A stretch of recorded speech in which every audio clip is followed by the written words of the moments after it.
Hi, my name's Colleen. And I'm Taryn. And we're Cape Cod Times summer interns. We're here today to tell you how to prepare for the big one, the big hurricane. There's a big hurricane? It's not coming, it's if it comes, Taryn. God. Oh, okay. We haven't had a big hurricane since 1991, Hurricane Bob. Do you remember Hurricane Bob, Taryn? I wasn't born yet. Neither was I. But that doesn't matter because today we're going to help you prepare a home kit so that you're ready for a big hurricane. You can hatch down and you know, watch those trees swaying in the wind. Wouldn't you want to leave? Well, we'll get to that. Anyway, Taryn, what's the first thing that you should have in your home kit? Certainly some water. Oh God, let me help you.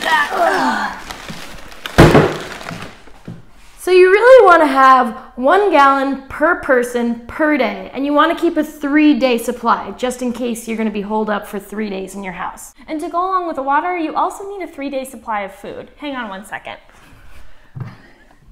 Even though Chipotle chicken and corn chowder might not be your favorite, you should have non-perishables like this in your kit. I'd rather have SpaghettiOs. Maybe me too. You also want to have some tools and supplies. One would be a manual can opener. Another might be a flashlight. You also want to try and have a hand crank radio if you have one, some extra batteries, your cell phone, your laptop, chargers for both, and probably some basic tools, pliers, wrench, things like that.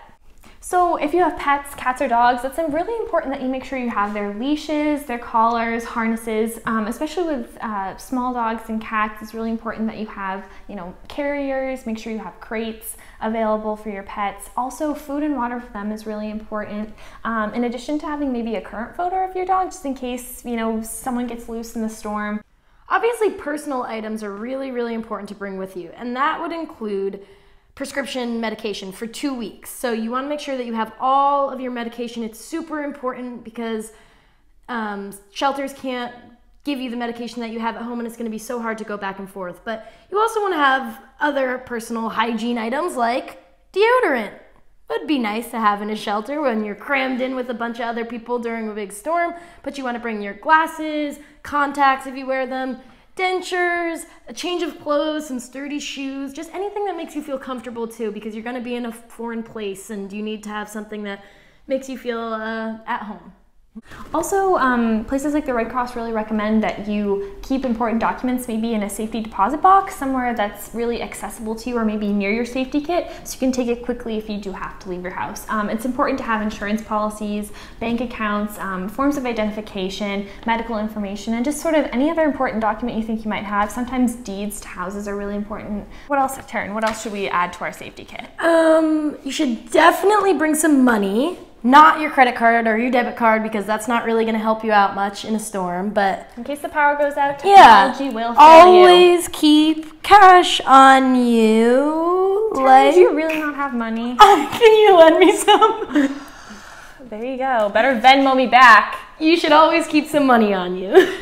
Also for families, it's really important to remember that you should maybe bring extra diapers, extra baby formula, stuff like that for your kids. Also, kids in a sort of disaster situation, they're going to be stressed out, they're going to be really bored, especially if you do end up in a shelter or even inside without power. So it's important to keep stuff like workbooks, crayons, things that don't operate with an iPhone or an app. This looks fun. Taryn, you can do it later. Do you think there's any sort of emergency stuff maybe that we haven't added to our kit yet? Now that you say that, you should really bring your own first aid kit. You might be at a shelter, but you still need to have your own Band-Aids and your own Neosporin and stuff like that. It just obviously can't hurt. You probably carry a first aid kit in your purse anyway, so just make sure you have one of these. This could be a kit that you take with you if you go to a shelter or if you leave the Cape, although there's really only one route off the Cape. But this could also be a kit that you're using at home. So that's why it's especially important to have food and water in a first aid kit. And also, if you are going to go to a shelter, bring pillows and blankets, because you definitely want to have your own pillows and blankets. It's silly, but you want to be comfortable. You might be there for a couple of days until you get power back, especially if a hurricane has super high winds and knocks out power lines for a while or does damage to your house. I feel like there's still something we're forgetting. What was it? Oh my God. What? need to make sure you have a copy of the Cape Cod Times with you. Duh!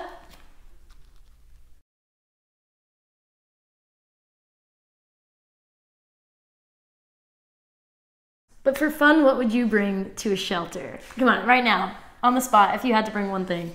Gosh, my instinct is to say my laptop, but it probably wouldn't be wise to be using up that much power. I guess I'd have to say I really would bring a good book. Really? Any book in particular? I'm reading the Sisters of the Traveling Pants series right now. I always keep it with me, so maybe that's what I would bring. What would you bring, Taryn?